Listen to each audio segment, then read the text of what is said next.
Good afternoon. Thank you for joining us here on the Saturday News. I'm Shira Matsuzawa, and we begin with this.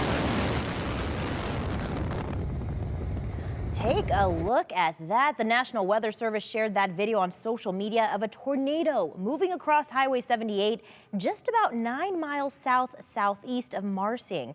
Now, this happened yesterday. It was shared today. They say the tornado originated in remote areas of northwestern Owyhee County before crossing Highway 78 and the Snake River. And meteorologist Bri Eggers joins us now. And Bri, that's some wild weather there. It seems pretty rare in this area. It is. It is pretty rare for southern Idaho. Typically throughout the entire state of Idaho, we'd average about 3 to 6 tornadoes all throughout the entire year, and most of those are on the EF0 or EF1. That's at the bottom of the scale, which this one was. It was rated an EF0 by the National Weather Service spotter who actually saw that tornado and took that video there.